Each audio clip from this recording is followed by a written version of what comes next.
Bueno, muy buenas tardes. Continuando con el tema del sistema endocrino, vamos a entrar a lo que es la clasificación de hormonas según su estructura química. Y vamos a encontrar hormonas que son de proteínas y polipéptidos. De la misma manera encontramos esteroides, aminas o derivados de la tirosina. Bueno, se denomina proteínas aquellos que tienen arriba de 100 aminoácidos. Mayor a 100 aminoácidos se denomina proteínas. Menor a 100 aminoácidos van a denominarse polipéptidos, las cuales van a ser sintetizados o se sintetizan a nivel del retículo endoplasmático rugoso, de la cual ingresa a lo que es el aparato de Golgi, vesículas se convierten en vesículas y estas van a ingresar a lo que es la membrana celular. Al ingresar a la membrana celular, van a ser expulsados por una exocitosis a lo que es el líquido intersticial o al torrente sanguíneo, ¿no? Entonces, estos van a necesitar unos segundos mensajeros, sufren una hidrólisis, son hidrosolubles que necesitan unos segundos mensajeros para ingresar al órgano efector. De la misma manera, podemos observar acá que es la insulina y el glucagón que se van a encontrar en la parte hepática, ¿no? Eso es lo que sucede con las partes proteínicas y polipéptidos. Lo que son los esteroides, esos se sintetizan a nivel o por los colesteroles. Se sintetizan a través de colesterol, las cuales son liposolubles y forman o se van formando vacuolas. Y estas vacuolas van a ser como mensajeros primarios o necesitan unos mensajeros primarios, son directamente primarios. De la misma manera, presentan receptores, tanto va a ser a nivel del núcleo de la célula, como también en el citoplasma celular. Estas esteroides son generalmente secretados por la corteza suprarrenal, dos gametos, que en el caso serían los ovarios y el testículo. De la misma manera, las aminas, que son derivados de la tirosina, que son sintetizados de lo que es la tiroides, de la glándula tiroides, la T3 y la T4, ¿no? Entonces, de la misma manera, existe otra glándula que es la glándula suprarrenal, que va a sintetizar lo que es las catecolaminas. Y dentro de las catecolaminas vamos a observar a la adrenalina y a la noradrenalina, las cuales van a actuar en el sistema nervioso parasimpático simpático, ¿no? En el momento de huida o de peligro del cachorro o cualquier tipo de animal. Entonces, entramos a lo que es el eje hipotalámico hipoficiario. El eje hipotalámico hipoficiario es muy fundamental para las glándulas endocrinas. Actúan como respuestas, o sea, producen respuestas en forma de hormonas, las cuales podemos observar que de la misma manera nos muestra, vamos a poner un lápiz, nos muestra acá. Juega un rol central organizando respuestas hormonales frente a estímulos. ¿Frente a qué estímulos? Puede ser de otro tipo de glándula que necesitaría algo, entonces frente a ese estímulo el eje hipotálamo hipofisiario actuaría como un receptor de la cual esta va a producir dicha hormona frente a este estímulo, ¿no? Entonces, dentro de la glándula hipofisiario, del hipotálamo hipofisiario, encontramos que son las fibras nerviosas. Estas fibras nerviosas vamos a observar en lo que es el hipotálamo, que va a producir hormonas ya sea para la aldosterona u otro tipo de hormona, las cuales van a ir a lo que es a la neurohipófisis. ¿Por qué se denomina neurohipófisis? Porque son eh, axones. Esta es una neurona, esta es una neurona que mediante sus axones va a enviar para que se vaya a almacenar hacia la neurohipófisis dicha hormona y está expulsado hacia lo que es la parte de la sangre, ¿no? Las fibras nerviosas. De la misma manera también presentan células liberadoras en el hipotálamo, las cuales ya mencionamos en anterior clase, las cuales van a ir también hacia diferentes tipos de células que se encuentran en la adenohipófisis. Y sabemos también cuáles son esas células que van a producir, ¿no? Vamos a encontrar un plexo. Acá hablamos de un plexo primario. El plexo primario generalmente es una red de capilares que estamos viendo, donde va a recoger sangre o llega la sangre de diferentes tejidos y órganos, las cuales van a ir una red de capilares donde va a estar el hipotálamo. Y el hipotálamo es donde va a percibir o va a ser absorbido o excretado a nivel del hipotálamo un tipo de estímulo, la cual esta va a formar una respuesta de una hormona liberadora y esta va a ser enviada vemos acá venas, por vasos hipofisiarios, ¿no? Estos vasos hipofisiarios, esa respuesta o esa hormona de respuesta o la liberadora que es excretado o secretado por el hipotálamo, es enviado por vasos porta-hipofisiarios hacia un segundo plexo capilar. Este segundo plexo capilar es otra red capilar que se va formando a nivel de la hipófisis, ¿no? Y esta de la misma manera va a ser excretado hacia lo que es la parte como venas hipofisiarias y esto se torna a lo que es el organismo, ¿no? Entonces de esa manera va a estar compuesto el hipotálamo por fibras nerviosas, por células que también se van a... por fibras nerviosas que generalmente va hacia lo que es el almacenamiento de la neurohipófisis. Y también por células secretoras y las cuales van a producir liberaciones, liberadoras, van a ir gracias al primer plexo capilar que tiene una función, el segundo plexo capilar que de la misma tiene otra función, pero estos dos plexos van a ser unidos por unos vasos porta hipofisiarios, ¿no?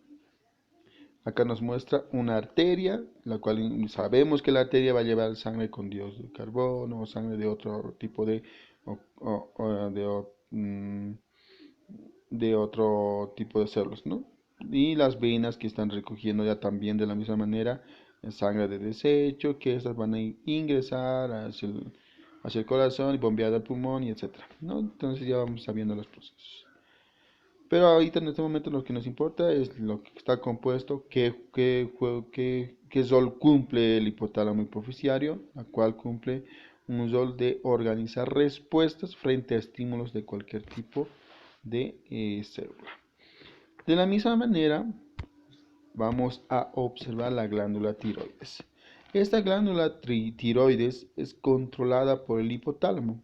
El hipotálamo es la que va a controlar el hipotálamo. Vamos a ponerlo así, que no puedo escribir más. El hipotálamo es quien controla lo que es la glándula tiroides, ¿no?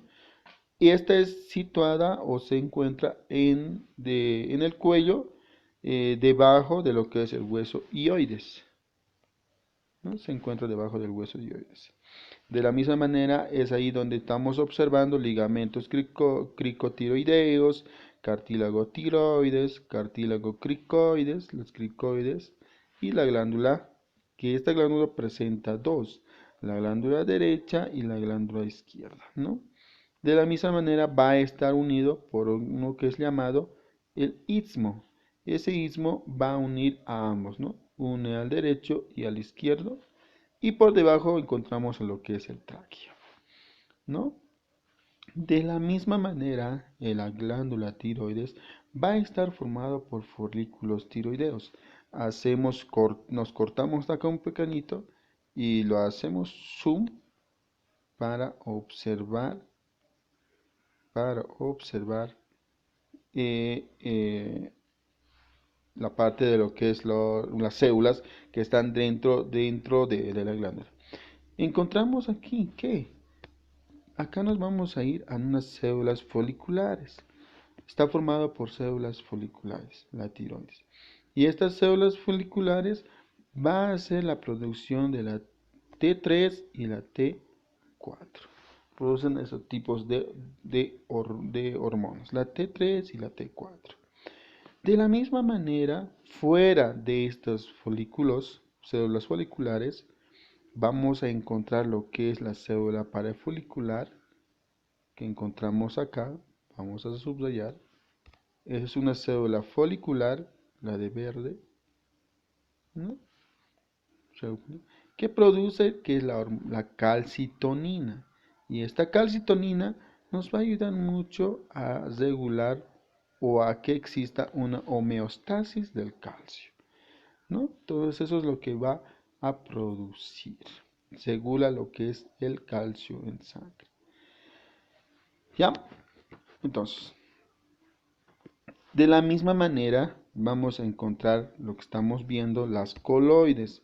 ¿Cuáles son las coloides? Es este espacio, las cuales están rodeados por células foliculares. Pero en estas coloides que estamos observando acá, se va a sintetizar lo que es la tiroglobulina. Esta tiroglobulina se sintetiza para producir lo que es la tiroxina y la triiodotironina, las cuales van a ingresar hacia lo que son las células foliculares, ¿no? Ingresan a las células foliculares y pasan como T3 y la T4, ¿no? Denomina la triiodotironina y la tetraiodotironina. ¿Ya? Acá, ¿qué es lo que observamos o qué es lo que vemos? Lo que estaba hablando hace rato de lo que es la parte de los coloides es esta parte. Mencionamos de que la coloides es todo esto. Es todo esto la coloides. El espacio donde va a estar rodeado ¿por quiénes? Por las células foliculares, ¿no? De la misma manera, un líquido intersticial y vamos a encontrar lo que es el capilar sanguíneo. ¿Qué sucede o cómo sucede? Vamos a ver. Va a existir canales de sodio y yodo. Esto es un canal de sodio y yodo, donde va a ingresar son iones de sodio, de la misma manera iones de yodo. Ingresa a lo que es el plasma del folículo, ingresa específicamente al retículo o al núcleo de la célula, donde va a existir o va a ser secretado como tiroglobulina. Es secretado como tiroglobulina. Al ser secretado por tiroglobulina, estas van a ser expulsados hacia la parte de la coloide, ¿no? La anotaremos acá para que no nos olvidemos. La coloide, ¿no? Es secretado hacia la coloide, gracias a una exocitosis, ¿no? Donde se va a producir la tiroglobulina, ¿no? Y se va a existir una oxidación por iodinato, ¿no?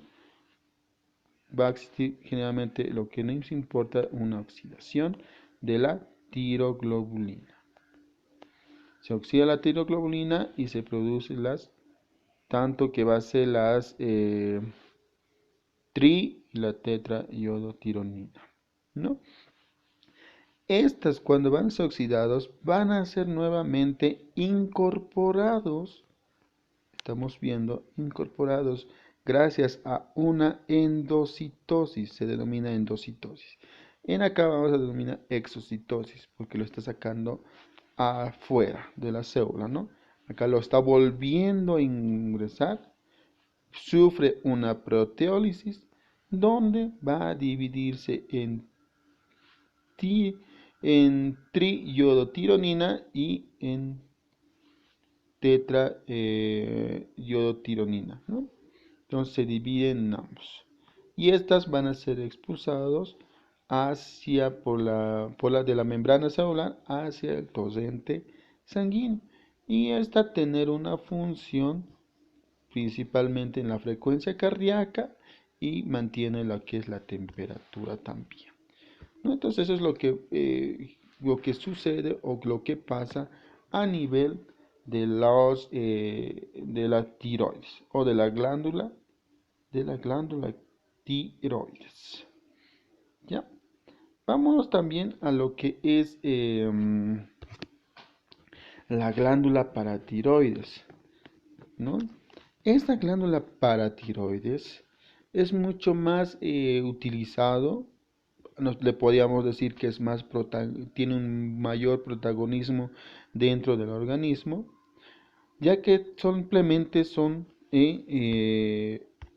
4 o 2 pares, vamos a hablar, que son 2 pares, en realidad son 4 unidades, que son forma de lentejas, que están detrás de lo que es la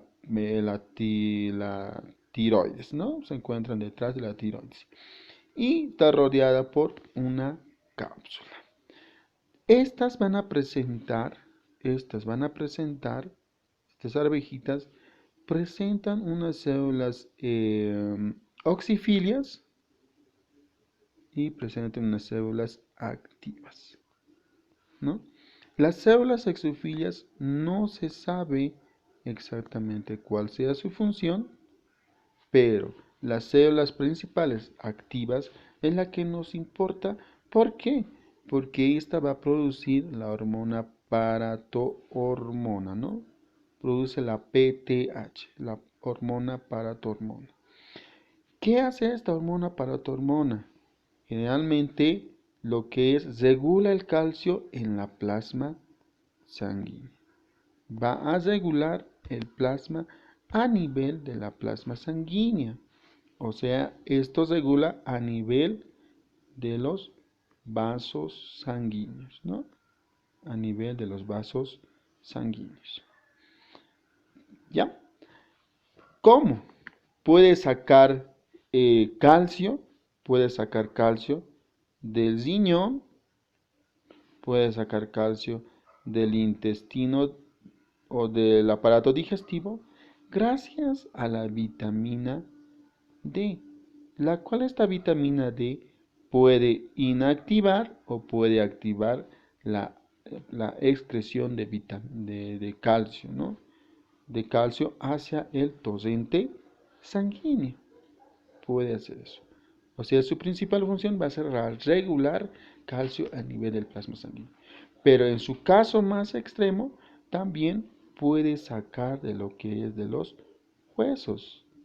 Saca de los huesos el calcio para regular en el plasma sanguíneo, ¿no? O en los torrentes sanguíneos, ya que el calcio se encuentra en una mayor cantidad a nivel de los huesos. Ya, acá estamos viendo de la misma manera, donde alta concentración de calcio va a actuar la calcitonina. Y esta calcitonina, ya observamos dónde se encuentra, en la paratiroides, en la base externa de lo que son los folículos, de las células foliculares de la paratiroides. De esa manera que muestra de dónde está saliendo, ¿no? En altas concentraciones de sangre. Esta va a inhibe, ¿a qué se refiere? De que va a inhibir la liberación de calcio del hueso. Le dice, no, ya no saques calcio del hueso. Pero ¿cómo ocurre o por qué ocurre esto? La paratormona, las pequeñas arvejitas, y esas que están detrás de la tiroides, liberan cuando no existe en la plasma sanguínea calcio, en el torrente sanguíneo, le pondremos así TS, cuando no hay y es bajo calcio acá, ¿qué hace? La paratormona quiere regular esto. Entonces, ¿cómo? Va a ir hacia los huesos, va a extraer todo el calcio hacia el torrente sanguíneo y esta vaya iones de calcio al torrente sanguíneo para elevar, ¿no? Estimula la liberación, acá nos dice, estimula la liberación de calcio estimula la liberación de calcio por el hueso, ¿no? Hacia el torrente sanguíneo. Si completamente la hormona paritidia sacaría calcio del hueso, iría a una descalcificación total de lo que es el calcio en hueso, ¿no? Entonces, de esta manera la calcitonina que se encuentra en la tiroides va a decirle a la paratormona, a la célula activa de la paratormona, no, ya no vayas a producir, ya no vayas a sacar más calcio. Entonces, de esa manera, produce la calcitonina, la cual le dice, no, ya no, ya no me lo saques, ¿no? Entonces, de esa manera va actuando ambos, la paratiroides y la tiroides y la paratohormona. Vamos a lo que es la parte del páncreas. ¿Qué es el páncreas? De la misma manera, el páncreas es una glándula que produce, eh, existe un páncreas exocrino y un páncreas que es la parte endocrina, ¿no? La páncreas exócrino ya lo vimos en lo que es el aparato digestivo, que enzimas produce, pero más va a ir no va a ir hacia el torrente sanguíneo, sino va a ir secretado por túbulos hacia el duodeno, ¿no? Excretado al duodeno. Pero el páncreas endocrino produce, gracias a hormonas, gracias a unas células llamadas islotes de Langerhans, las cuales se encuentran en medio de lo que son racimos pancreáticos, ¿no? Racimos pancreáticos. Y observamos también juntamente que vamos a encontrar los capilares sanguíneos, las cuales estas liberan al plasma sanguíneo, al exterior de la célula y van a ser absorbidos por el torrente sanguíneo o por los capilares. Dentro de esto encontramos también lo que es las células acinares que liberan páncreas, ¿no?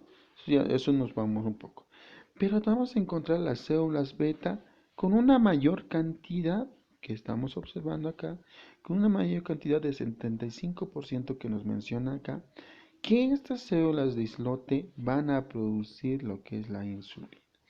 Y esta insulina va a hacer de que vaya a reducir niveles de glucosa en sangre, ¿no? Entonces va a ir hacia lo que es el torrente sanguíneo y va a ir regulando lo que es glucosa en sangre. Las células alfa, estas células alfa, de la misma manera consta de un 20%, las cuales también de la misma manera se van a encontrar en las células de islote de Langerhans, su cual la función va a ser el glucagón o producir el glucagón. Este glucagón va a aumentar niveles de glucosa en sangre, ¿no? Esto aumenta glucosa a nivel del torrente sanguíneo.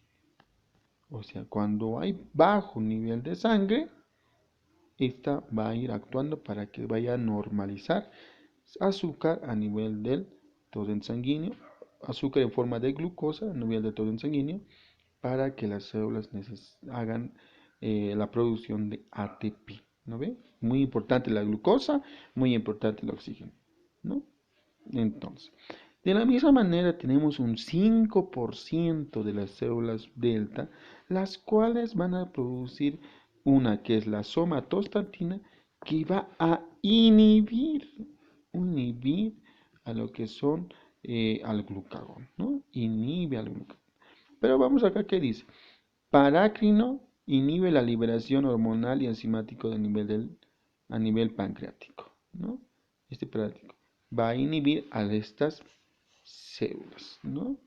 De la misma manera, nos menciona que disminuye contracciones del músculo liso del tubo digestivo y vesícula biliar. Ya hablamos de esta parte, de que esa somatostatina, la parte endocrina hormonal, va a disminuir contracciones del músculo liso del tubo digestivo. Al disminuir esto, va a existir o no va a existir la absorción de proteínas a nivel del tubo digestivo. Tampoco va a existir la producción de del líquido o de la secreción biliar para que vaya a ser degradada los ácidos grasos. Entonces, toda esta energía va a ir hacia lo que es la arritmia cardíaca o que vaya acelerando el corazón o la dilatación de las pupilas, ¿no? También produce la D1, la VIP, que va a inducir la glucogenólisis, ¿no? Produce la glucogenólisis. También regula el tono del músculo liso y la motilidad intestinal. Muy interesante acá, ¿no? Va a reducir lo que es, va a regular el tono muscular liso del intestino delgado y la motilidad intestinal. ¿Por qué?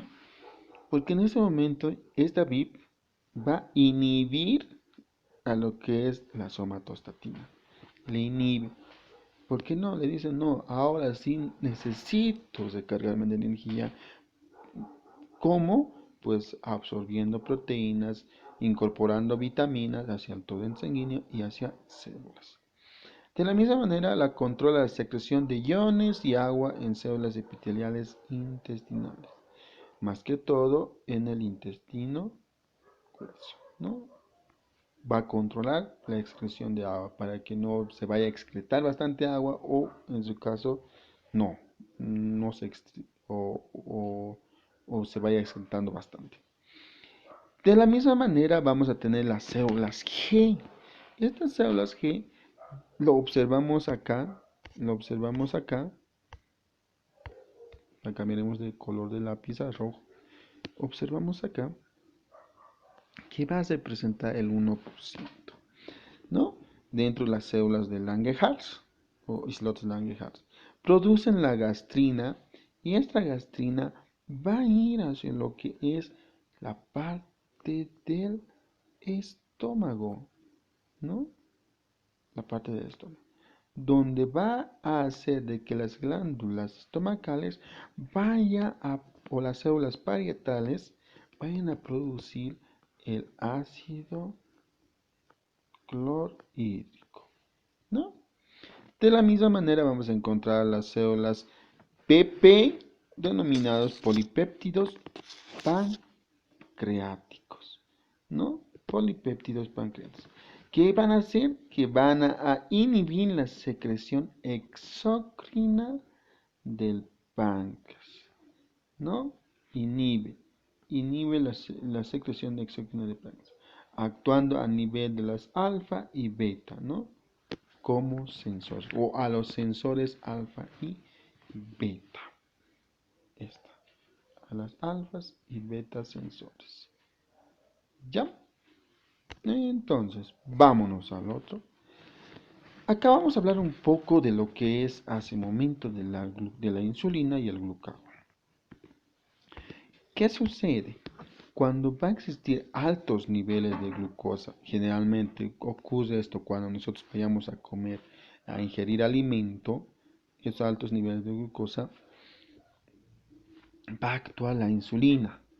Esta insulina va a ser producido por el páncreas y en el páncreas va a ir a dos opciones. O bien esta insulina va a agarrar azúcar y esta va a estimular el transporte de glucosa al interior de las células. Le va a decir no, tienes que llevar hacia las células porque esta célula necesita energía, necesita formar ATP para que funcione, ¿no? Ocurre eso. Pero en caso de que estas células ya estén copados de glucosa y no necesiten o están en etapa de descanso, cuando estamos durmiendo o el animal está descansando, entonces va a ir hacia la parte del hígado donde va a estimular la formación de ¿qué? Del glucógeno, ¿no? De la glucosa se va a convertir en glucógeno y es almacenado a nivel del hígado como glucógeno. ¿Ya? Ahora vamos pues a lo contrario, de que el animal está en ayunas, no ha comido, no tiene energía. Entonces, ¿qué sucede? Acá nos dice bajo niveles de azúcar. Entonces va a actuar el glucagón. Este glucagón va a ser ¿qué? Va a ser producido también por la célula endocrina del páncreas, por la célula Langerhans, donde va a promover la liberación del glucagón. Y este glucagón va a ir al torrente sanguíneo y va a hacer de que vaya a degradar, va a estimular la degradación del glucógeno, ya que esto era almacenado como glucógeno, pues va a ir, no, mis células necesitan glucosa, entonces que vaya a producir glucosa y esta va a ser liberada al torrente sanguíneo para su posterior uso a nivel de las células y órganos. ¿No? Esto es lo que produce. Vámonos a lo que es la corteza suprarrenal, ¿no? Vamos a la corteza suprarrenal. ¿Qué es la corteza suprarrenal? Estas se van a encontrar en el polo superior del riñón.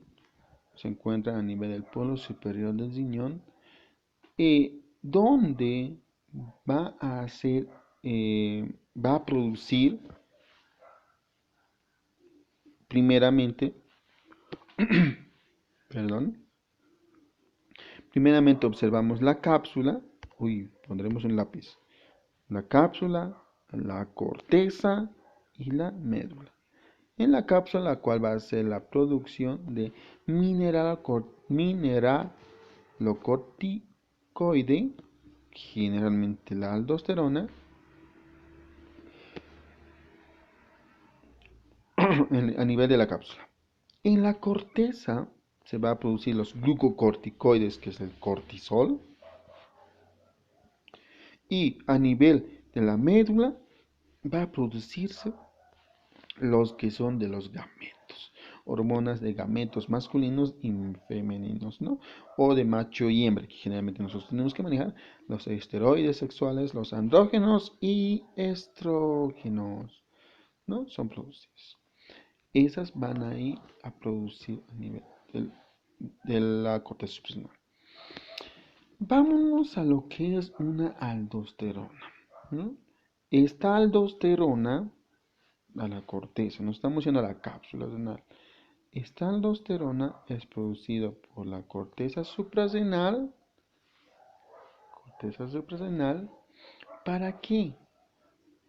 Para equilibrar agua, ¿no? Para regular la absorción de agua. O sea, regula la reabsorción de agua o el equilibrio en donde en las nefronas. En las nefronas.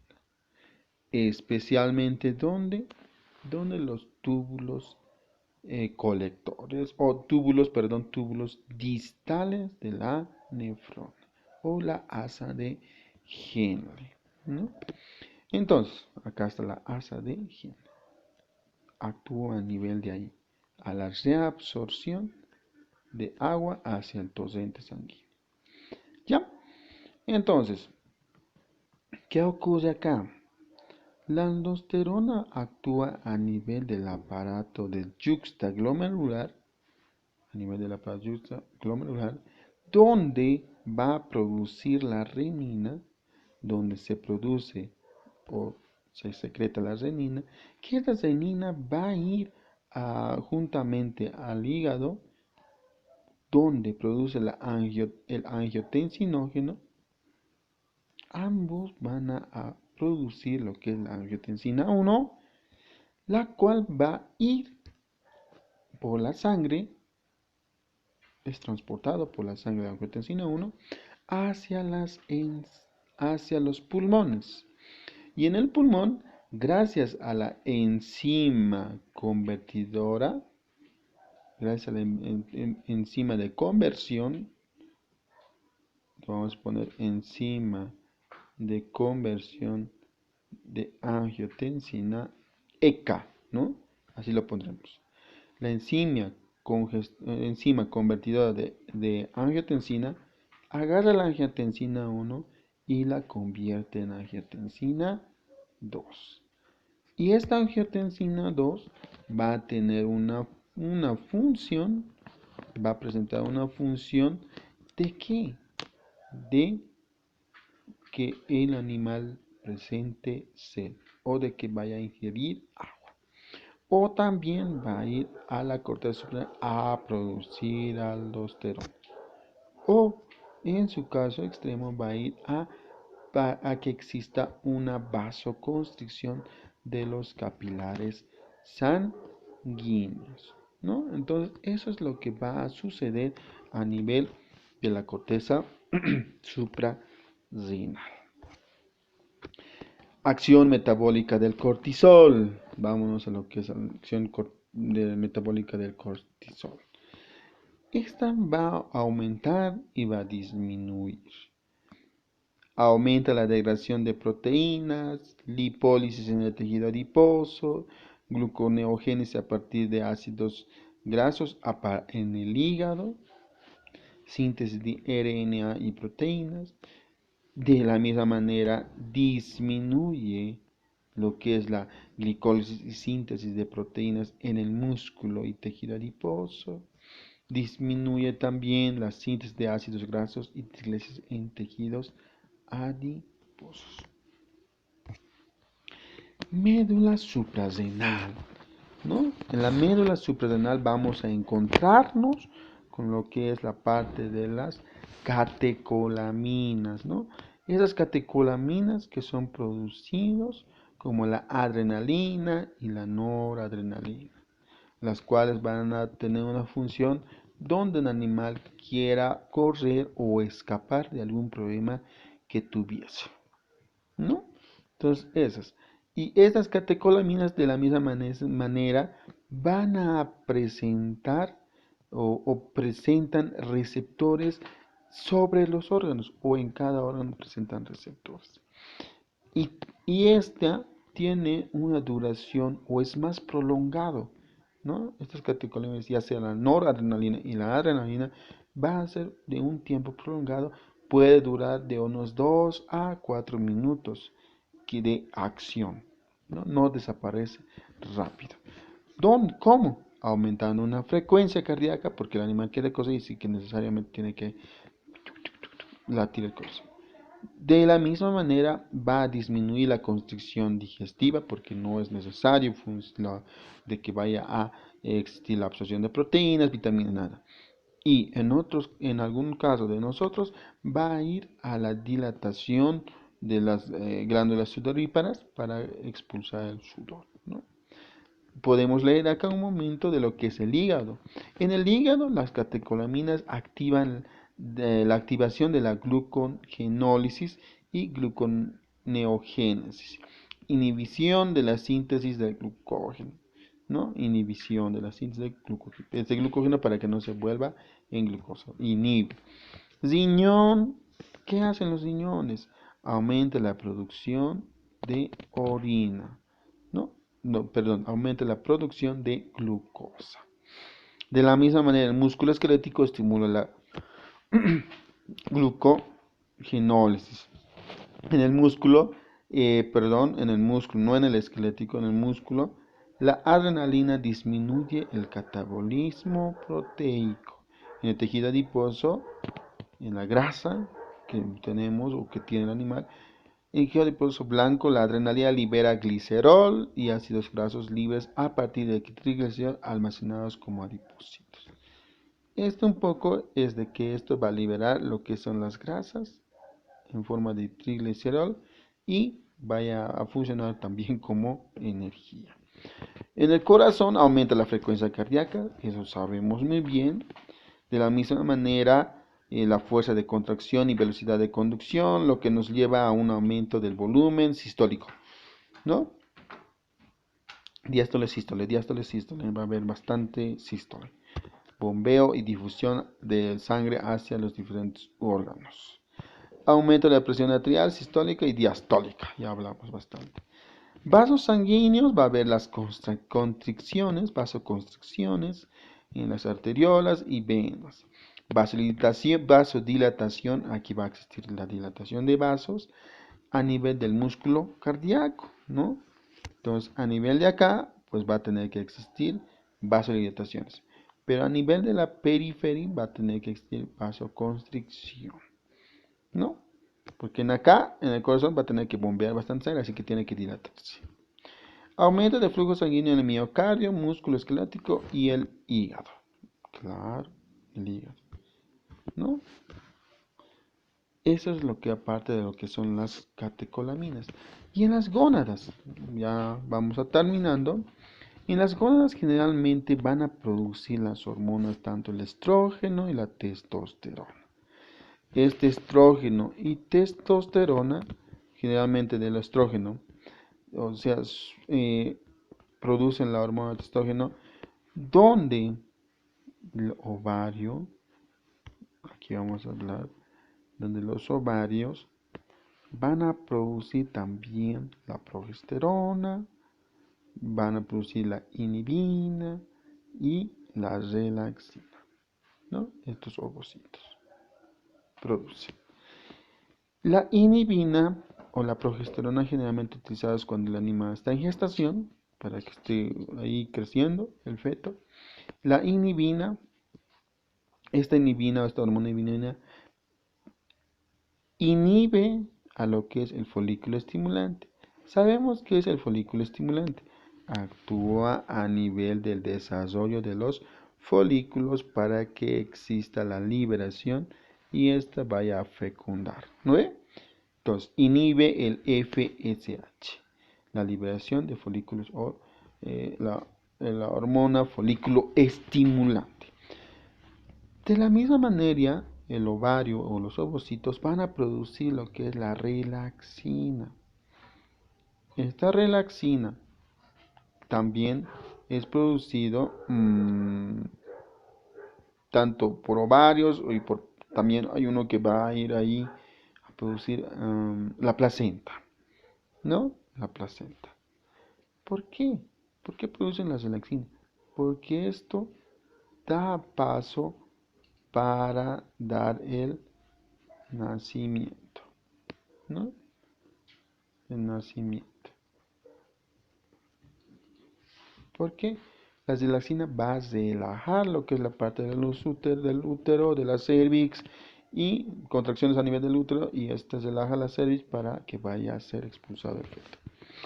En la parte en la parte de lo que son los testículos en los machos, produce la testosterona y también se puede producir una inhibina, ¿no? Una inhibina. ¿Por qué se produce la inhibina? Para, generalmente inhibe a las células ¿de